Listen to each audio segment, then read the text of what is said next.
Hi friends, welcome to Abhi's hashtag. எல்லாரும் எப்படி இருக்கீங்க? இன்னைக்கு கிறிஸ்மஸ் ஸ்பெஷல் ஸ்நாக் ரெசிபி தான் முந்திரி கொத்து. ரொம்பவுமே கன்னியாகுமரியில் ஃபேமஸான இந்த முந்திரி கொத்து ஸ்பெஷல் ரெசிபியை எப்படி நம்ம வீட்டில் பண்ணலான்னு பார்க்கலாம். வாங்க வீடியோக்குள்ளால போகலாம். இதுக்கு நான் இன்னைக்கு 1 kg பருப்பு எடுத்துருக்கிறேன், சிறுபயிறு பருப்பு. இதை நல்லா ரோஸ்டடாக இந்த மாதிரி வறுத்து எடுத்துக்கோங்க. இதுக்கு நான் ஒரு தேங்காய் நல்லா துருவி நல்லா வறுத்து எடுத்து வச்சுருக்கிறேன். அப்புறமா ஒரு 3/4 கிலோ சர்க்கரை நல்லா காய்ச்சி வச்சுருக்கிறேன்.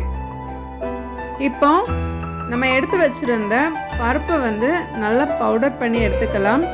ரொம்ப ஃபைன் பவுடராக பண்ண வேண்டாம், நல்லா கோஸாக அரைச்சி எடுத்துக்கோங்க. அப்போ தான் நம்ம இந்த ரெசிபிக்கு உருண்டை பிடிக்கும்போது ரொம்ப ஈஸியாக இருக்கும். இந்த அளவுக்கு கொஞ்சம் கோஸாக அரைச்சிக்கோங்க, கொஞ்சம் திருத்திருன்னு இருக்கணும். இப்போ இதை இன்னொரு பவுலுக்கு நம்ம ட்ரான்ஸ்ஃபர் பண்ணிடலாம். இதே மாதிரி நான் எல்லா பருப்பையும் இந்த மாதிரி பவுடர் பண்ணி வச்சுக்கிறேன். நம்ம இட்லி பொடியெல்லாம் பொடிக்கிற மாதிரி கொஞ்சம் திருத்திருன்னு இருக்கணும். இப்போ நம்ம தேங்காய் துருவும் போது இந்த மாதிரி கொஞ்சம் பெரிய சைஸ் சின்ன சைஸ் இந்த மாதிரி இருக்கிறதுனால இதையும் கூட மிக்ஸி ஜாரில் போட்டுட்டு ஒரு 2 பல்ஸ் பண்ணி எடுத்துக்கலாம். அப்போ ஒரே சைஸுக்கு நமக்கு கிடைக்கும். இந்த அளவுக்கு ஒரு 2 பல்ஸ் மட்டும் கொடுத்து எடுத்துக்கலாம். இதையும் மாவுக்கு கூட ஆட் பண்ணிட்டு இதுக்கு கூட சின்ன ஸ்பூனுக்கு 1 ஸ்பூன் ஏலக்காய் பவுடர் சேர்த்துருக்கிறேன். சேர்த்துட்டு நல்லா மிக்ஸ் பண்ணிக்கோங்க. இப்போ நம்ம எடுத்து வச்சுருந்த சர்க்கரை பாகு சூடாக இருந்தால் நீங்கள் அப்படியே சேர்த்துக்கலாம். இல்லைன்னா கொஞ்சம் சூடு பண்ணிவிட்டு நல்லா சூடாகவே ஒரு 2-3 ஸ்பூன் இந்த மாதிரி மாவில் மிக்ஸ் பண்ணி கொடுத்துட்டு ஒரு கரண்டி வச்சு கொஞ்சம் மிக்ஸ் பண்ணி கொடுத்துக்கோங்க. எல்லா மாவுலையும் மிக்ஸ் பண்ண வேண்டாம், கொஞ்சம் கொஞ்சம் போர்ஷனாக மிக்ஸ் பண்ணிக்கோங்க. இப்போ கையில் நம்ம பிடிக்கிற அளவு சூட்டுக்கு இதை ஒரு குட்டி பாலாக மேக் பண்ணிடலாம். இந்த மாதிரி குட்டியாக நம்ம எடுத்து பால் மேக் பண்ணிவிட்டு அப்புறம் ட்ரையாக இருக்கிற அந்த மாவில் ஒருக்க கூட ரோல் பண்ணிவிட்டு கொஞ்சம் டைட்டாக இதை ரோல் பண்ணி எடுத்துக்கோங்க. இந்த மாதிரி நல்லா டைட்டாக பூஸ் கொடுத்து பண்ணிக்கோங்க. அப்போ தான் இந்த மாவு சீக்கிரம் உடஞ்சி வராது. இந்த அளவுக்கு அழகாக உருட்டிட்டு இதை இன்னொரு பவுலில் எடுத்து வச்சிடலாம். இப்போ இதே மாதிரி நான் என்கிட்ட இருந்த எல்லா மாவையும் நான் பால் பண்ணி எடுத்து வச்சுருக்கிறேன். இப்போ இதை உடனே நம்ம ஃப்ரை பண்ணக்கூடாது. அட்லீஸ்ட் ஒரு ½ an hour to 1 hour ஆகுது நீங்கள் இப்படியே விட்டுருங்க. அது நல்லா டைட் ஆகணும். இப்போ அந்த நேரம் நம்ம மாவை கரைச்சி வச்சிடலாம். இதுக்கு நான் 1 கப்பு அரிசி மாவு எடுத்துருக்கிறேன், நல்லா இடியப்ப மாவு. இதுக்கு கூட ஒரு ½ டீஸ்பூன் மஞ்சள் தூள் சேர்த்துக்கிறேன் கலருக்காக. தேவையான அளவு சால்ட் போட்டு நல்லா மிக்ஸ் பண்ணிக்கோங்க.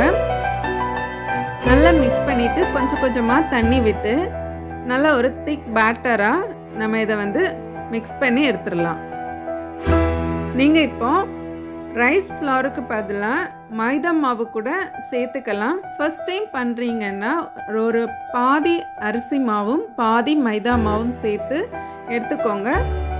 நல்லா மாவை மிக்ஸ் பண்ணிவிட்டு இந்த மாதிரி கரண்டியில் ரோல் பண்ணி பாருங்கள். கரெக்டாக கோட் ஆகிற மாதிரி இருந்துச்சுன்னா இது கரெக்டான கன்சிஸ்டன்சியில் இருக்குது.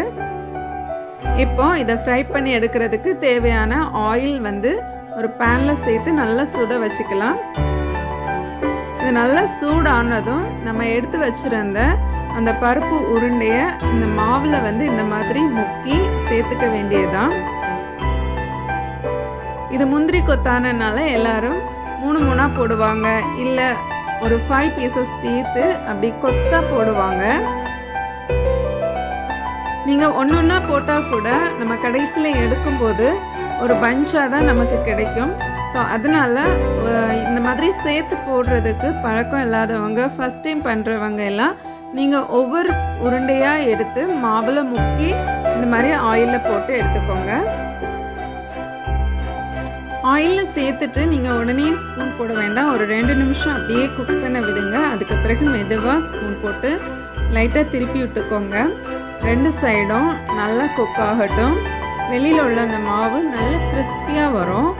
நீங்கள் கரண்டி போட்டு இந்த மாதிரி மிக்ஸ் பண்ணும்போது எங்கேயாவது உடஞ்சிருச்சுன்னா உள்ளாடி இருக்கிற பருப்பு வந்து கண்டிப்பாக வெளியில் வந்து ஸ்ப்ரெட் ஆகிரும். ஸோ அதனால் கேர்ஃபுல்லாக இதை வந்து திருப்பி போட்டு எடுங்க. பாருங்கள், நம்மளோட முந்திரி கொத்து அழகாக வந்து கிறிஸ்பியாக நல்லா குக்காகி கிடச்சிருக்கு. ஸோ இதே மாதிரி நான் என்கிட்ட இருக்கிற எல்லாத்தையும் வந்து நான் இப்போ குக் பண்ணி எடுக்கிறேன். ஸோ ஃப்ரெண்ட்ஸ், இவ்வளவு தான் ஈஸியாக நம்ம வீட்லேயே செய்யக்கூடிய இந்த முந்திரி கொத்தை நீங்களும் உங்கள் வீடுகளில் செஞ்சு பார்த்து இந்த கிறிஸ்மஸ் ஃபெஸ்டிவலை என்ஜாய் பண்ணுங்கள். ஸோ இந்த வீடியோ பிடிச்சிருந்தா லைக் பண்ணுங்கள், உங்கள் ஃப்ரெண்ட்ஸ் அண்ட் ஃபேமிலிக்கு கூட ஷேர் பண்ணுங்கள். நான் இன்னொரு இன்ட்ரெஸ்டிங்கான வீடியோவில் உங்களை நெக்ஸ்ட் மீட் பண்ணுறேன். அது வரைக்கும் பாய்.